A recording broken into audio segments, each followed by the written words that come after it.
আসসালামু আলাইকুম viewers, welcome. আজকে আমি আপনাদেরকে গ্রাফিক্স ডিজাইন শেখানোর জন্য প্রথম একটা ভিডিও বানানো স্টার্ট করছি। আপনাদের সাড়া পেলে আমি নিয়মিত ক্লাস আকারে 1, 2, 3 এইভাবে পর্যায়ক্রমে ভিডিও বানানো স্টার্ট করব।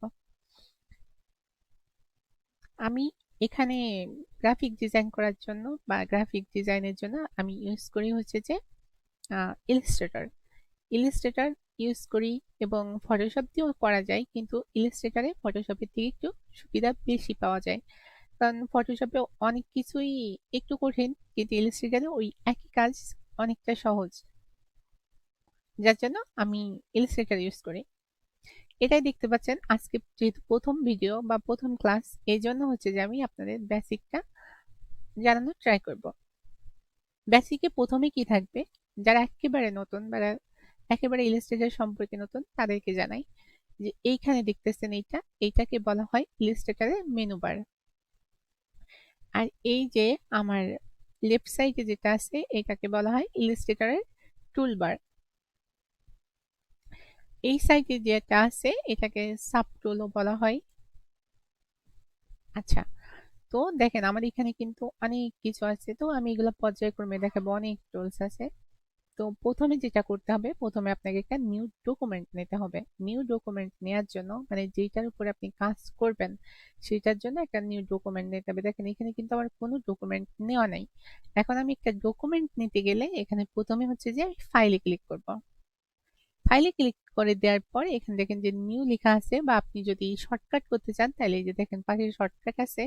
শর্টকাট কি দেখাচ্ছে? কন্ট্রোল+N। আমি যদি এখানে কিবোর্ড থেকে কন্ট্রোল N প্রেস করি তাহলে নিউ ডকুমেন্ট চলে আসবে। Control N, new document open হয়ে গেল। আপনি এখানে চাইলে ডকুমেন্টে একটা নাম দিতে পারেন, আপনার ইচ্ছা। এইবার এখানে এটা ঠিক থাকবে। আমাদের এখানে দেখতে হবে যে আপনার এই যে হাইট এবং ওয়েট, আপনি যেই কাজ করবেন তার নির্দিষ্ট একটা মাপ থাকে, সেই মাপ অনুযায়ী করতে হবে। আপনি যদি লোগো ডিজাইন করেন সেই ক্ষেত্রে আপনার লোগো ডিজাইনের একটা মাপ থাকবে, সেই মাপটা দিতে হবে। আপনি যদি পোস্টার বা ব্যানার এইগুলা করেন তার একটা মাপ আছে, সেটা এখানে দিয়ে দিতে হবে। ঠিক আছে? তো আমি যেহেতু আপনাদের দেখানোর জন্য করতেছি তাই এখন কিছুই করবো না, আমি জাস্ট এখানে ক্লিক করে দেব। এখানে দেখেন অ্যাডভান্স লেভেলের কিছু কাজ আছে। অ্যাডভান্স লেভেলের কাজ হচ্ছে আপনার কালার। ঠিক আছে, আপনার কালার মোড সিলেক্ট করে নিতে হবে। আপনি কি এমসি ওয়াইকে তে হচ্ছে যে আপনার কালার মোডটা দরকার, নাকি RGB? যারা হচ্ছে যে গ্রাফিক ডিজাইনের প্রফেশনাল কাজ করেন তাদের হচ্ছে যে বায়োটা বলে দেয় যে আপনার কালার মোডটা কি হবে, সেই অনুযায়ী আপনাকে করতে হবে। ঠিক আছে, সো আমি এখানে ওকে পেস্ট করে দিলাম। ওকে পেস্ট করে দিলে দেখেন যেটা আমার বাই ডিফল্ট অবস্থায় একটা আমার ডকুমেন্ট ওপেন হয়ে গেল। এখন এই ডকুমেন্টে আমি যা আমি ডিজাইন করব এখানে আমাকে তাই দেবে। দেখেন নিউ ডকুমেন্ট, আমি যখন ডকুমেন্ট নিছি এইখানে কিন্তু আরো কিছু চলে আসছে। এখান থেকে কি হবে, এখান থেকে আপনি যদি কিছু লেখেন তো আপনি সেটা সাইজ বাড়াইতে কমাইতে পারবেন। যেমন আমি একটা টেক্সট নিই, আমি যদি এখন এখানে কিছু লিখতে চাই তাহলে হচ্ছে যে আমাকে সেটা এই যে এখানে যে আছে তার যে সাইজটা কিরকম হবে এটা আমি এখানে বাড়াইতে কমাইতে পারবো। ঠিক আছে,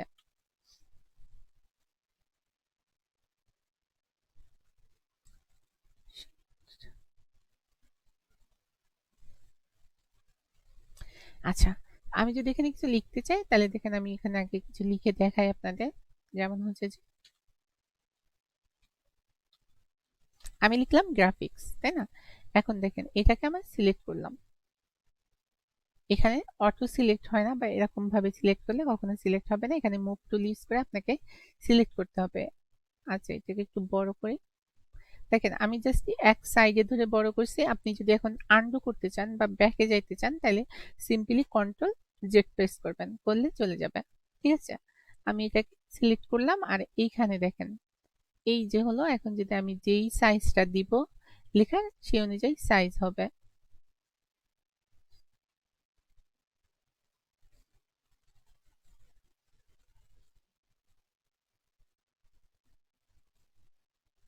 দেখেন আমি এটা নাড়াচ্ছি যেদিকে নেব সেরকম হবে। আমি যদি এখানে অল্টার শিফট অল্টার প্রেস করে হচ্ছে যে আমি যদি টানি তাহলে কিন্তু চারদিক থেকে সমান হবে, ঠিক আছে? দেখেন আমি এটা সিলেক্ট করলাম, শিফট প্লাস অল্টার ধরে যদি আমি টানি তাহলে হচ্ছে যে একেবারে প্রপারলি চারদিক থেকে সমানভাবে আপনার লেখাটা বড় হবে, ঠিক আছে? আর আমি যদি দেখেন এরকম ভাবে এক সাইড ধরে টানি, মানে যেদিকে টানবো সেদিকে যাবে। এই জন্য সবসময় যারা কাজ করবেন তারা হচ্ছে যে শিফট অল্টার প্রেস করে বড় করার দরকার হলে বড় করবেন। আপনি যদি এখানে হলো যে আপনার নাম্বারটা দিয়ে দেন, আপনার সেই নাম্বার অনুযায়ী এটা বড় হয়ে যাবে। দেখেন আমি এখানে 9 দিছি, 9 হয়ে যাবে। আমি যদি এখানে 8 দিই, 8 হয়ে যাবে। এইটা হচ্ছে যে আপনার ইউনিফর্ম, আপনি এখানে যেটা সিলেক্ট করবেন সেই অনুযায়ী হবে। তারপর দেখেন এটা অপাসিটি, অপাসিটি হচ্ছে যে এটা যদি আমি কমাই দিই তাইলে এটা কমে যাবে। 30 দিলে 30 আসবে, 70 দিলে 70 আসবে। আমি যদি 100 দিই তাহলে প্রপারলি কালার আসবে। এটা হলো কালার, আপনি এখান থেকে কালার সিলেক্ট করে দিতে পারবেন, ঠিক আছে? এখান থেকে আপনি চাইলে গার্ডিয়ান কালার বা অটো রাখতে পারেন, আপনার ডিজাইন অনুযায়ী আপনি চেঞ্জ করে নিতে পারবেন। দেন রেগুলার, এটা রেগুলারই থাকবে। দেখেন এইখান থেকে যদি আপনি বাড়াইতে চান কমাইতে চান, এটা হলো সাইড, ঠিক আছে? আপনি এখান থেকেও সাইড বাড়াইতে কমাইতে পারবেন। এইটা যেটা, এটা হলো আপনি লেখাটা যখন আপনি অনেক কিছু লিখবেন তখন এই লাইনটা সোজা বা আপনি কোন সাইডে চাইতেছেন সেই সাইড অনুযায়ী আপনার এটাকে এপাশ ওপাশ করে দিবে। আর এইখানে আরেকটা আছে মার্ক, দেখছেন? এটা হলো আপনি আপনার অনুযায়ী আপনার কোনো লেখা যদি এরকম দরকার হয় মার্কিং করে আপনি সেটা করে নিতে পারবেন। তারপর এখানে আরো আছে, আপনি কোন সাইডে চাইতেছেন, এই সাইড ওই সাইড, আপনার যেরকম ইচ্ছা আপনি সেরকম করে নিতে পারবেন।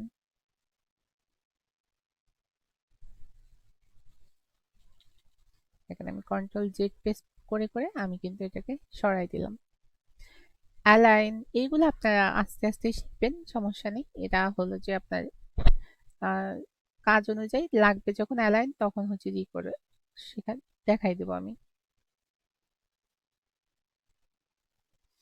আর এই পাশে লেয়ার, এখানে লেয়ার হচ্ছে যে আপনার নেওয়া লাগে না, এখানে আপনি যদি কোনো কিছু করেন অটো লেয়ার কিন্তু এখানে তৈরি হয়ে যাবে।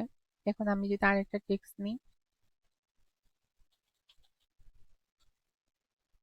এখানে অটো লেয়ার তৈরি হয়ে যাবে, আপনাকে লেয়ার দিতে হবে না। তো এটা হলো মূলত কাজ।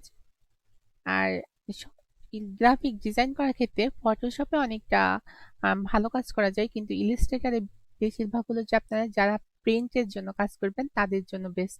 প্রিন্টের যত কাজ সব কিন্তু যে ইসের মাধ্যমে হয়, ইলাস্ট্রেটরের মাধ্যমে হয়। এখন বলতে পারেন যে ফটোশপ দিয়ে কি প্রিন্ট করা যায় না? হ্যাঁ, ফটোশপ দিয়ে প্রিন্ট করতে করা যায়, অবশ্যই করা যায়। তবে দেখেন একটা জিনিস দেখাই,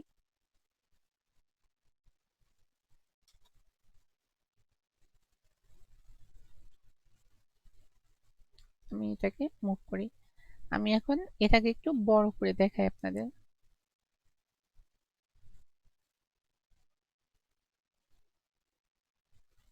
আচ্ছা, যত বড় করি না কেন এটা কিন্তু ফাটবে না, এটা কিন্তু ফাটবে না, এটা হলো ইলাস্ট্রেটর, ফাটবে না। কিন্তু আপনি একই কাজটা যদি হচ্ছে যে ফটোশপ দিয়ে করেন জিনিসটা কিন্তু ফেটে যাবে, ঠিক আছে? এটা হলো যে উম, এটা হলো যে একটা সুবিধা বলতে পারেন। বা প্রিন্টের জন্য যত কাজ সব কিন্তু আপনার ইলাস্ট্রেটর দিয়ে করলে বেটার হয়।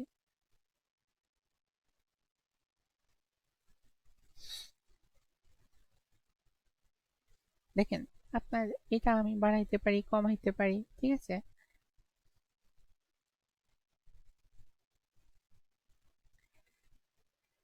টুলগুলোর আলোচনা আমি নেক্সট করব, আস্তে আস্তে টুলগুলোর কাজ আমি নেক্সট ক্লাসে আস্তে আস্তে দেখাবো আপনাদের, ঠিক আছে? তো আজকে এই পর্যন্ত। ভালো থাকবেন, সুস্থ থাকবেন। সবাইকে অবশ্যই চ্যানেলটিকে সাবস্ক্রাইব করে পাশে থাকবেন। ধন্যবাদ। আল্লাহ হাফেজ।